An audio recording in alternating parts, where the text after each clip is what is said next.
Good morning po sa inyong lahat. Yan, magandang araw lahat dyan sa Pilipinas. At meron po tayong napanood mga guys na isang rally nung isang araw, diba? Sa kasagsagan ng Labor Day, May 1 Labor Day. At yung napanood nga natin mga guys ay nung nangyaring gerian sa pagitan ng mga pulis at realista. Pero hindi naman kalakayan na gerian, kundi kaunti lang. Nagkaroon ng konting hindi pagkakaintindihan.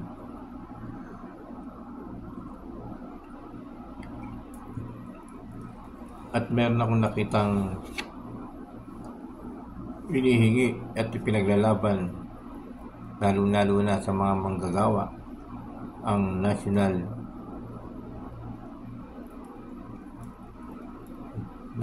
na minimum wage sa mga kumpanya na pagtaas ng sahod 1,200. Yan ang hinihingi ng mga manggagawa. Siyempre, tama din naman yan. Kasi nga ay napakamahal na ng mga bilihin, di ba? Napakamahal na ng mga bilihin. Siguro nung nag-apply ako dati, noong 2006, yan, 2006, ay 2006 pa lang ay napakaliit na ng sahod talaga. Ewan ko lang ngayon na siguro maliit pa rin yung sahod, lalo na dyan sa probinsya, sa mga probinsya tulad ng Cavite, di ba? Tulad ng Laguna. Kasi kadalasan lang na nilalaki ng sahod nila sa Maynila, sa Maynila. Kaya hindi natin maalis sa mga tao o sa mga manggagawa yung hinihingi nila na national minimum wage na 1,200 na dagdag sahod, diba? O 1,200 na minimum sa sahod. Kasi mahirap din po talaga ang buhay, kaya hindi po natin maalis yung mga rally dyan sa Pilipinas, di ba? Siyempre sinasabi lang, pinapahatid lang ng mga kababayan natin ng mga manggagawa o kahit hindi manggagawa, pinapahatid nila kung ano yung gusto nilang sabihin, di ba? Dapat ay mapakinggan ng gobyerno.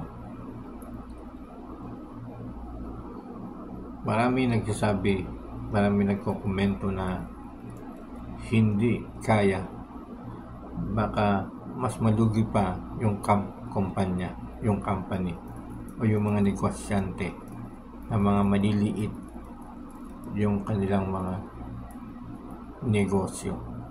Kung pagbibigyan ang 1,200 national minimum wage na sahod,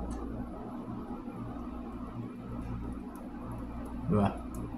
Pero depende po yan, siyempre depende po yan sa pag-uusap kung maipapasa o mapag-uusapan sa Kongreso yung hinihingi ng mga manggagawa na 1,200 national minimum wage. Ang ibig sabihin ng national, pangkalahatan, di ba?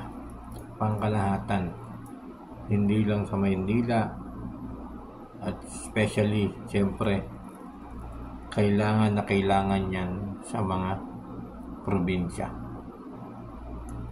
sa mga malalayong lugar, diba? kailangan doon sila nakapokus sa mga probinsya, kasi sa mga probinsya ay napakaliit ng mga sahod yan. Kaya hindi po natin maalis sa mga realista, sa mga manggagawa na nagsumisigaw ng dagdag sahod o national minimum wage na 1,200 na sahod. Diba? Kaya hindi po natin maalis sa kanila.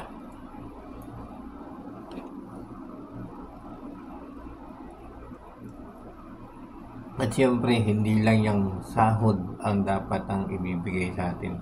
Hindi lang yung sahod na ibibigay sa atin. Meron pang napakahalaga. Diba? Dapat ay mabago rin ang limit age yan sa pag-a-apply dyan sa Pilipinas sa mga kumpanya. Dapat ay gawin nilang 35 to 45 ang limit ng age kapag merong mga applyan dyan sa Pilipinas sa mga kumpanya niyan, di ba? Para wala nang mag-iibang bansa katulad ng mga domestic helper, mga katulong dito sa Saudi Arabia, di ba? At sa ibang lugar, para wala na nagsasapalaran. Tapos uuwi sa Pilipinas ay isang malamig na bangkay, di ba? Napakahirap nun para sa isang kapuspalad na pamilya na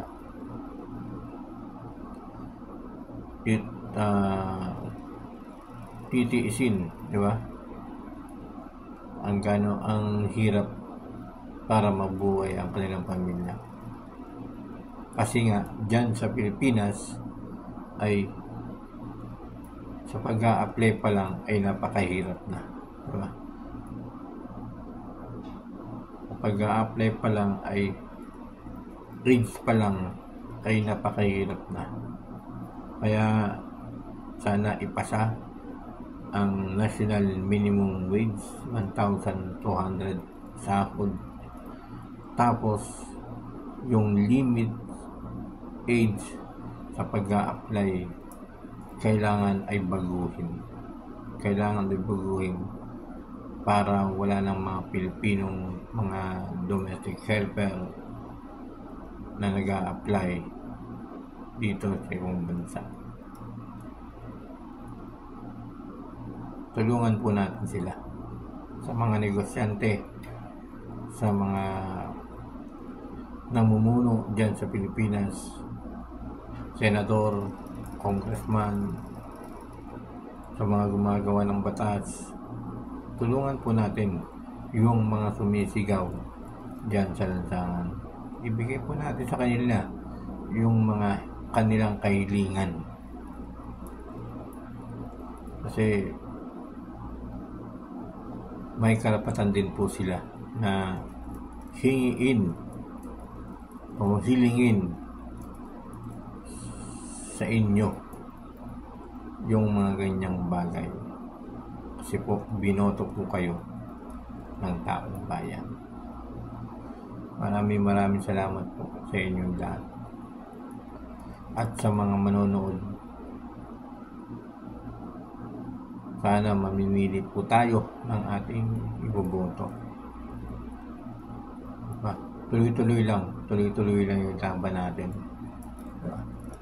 Tuloy-tuloy lang na maging maayos ang buhay sa Pilipinas, na may patupad ang national minimum wage ng 1,200 na sahod at yung pagbabago ng limit age sa pag-a-apply sa mga kumpanya, sa mga company, para naman na yung mga pamilya, yung mga may pamilya na nandito sa sa ibang bansa ay pwede na silang bumalik dyan para mag-apply sa kampanya, sa company. Maraming salamat po sa inyo lahat, and thank you so much.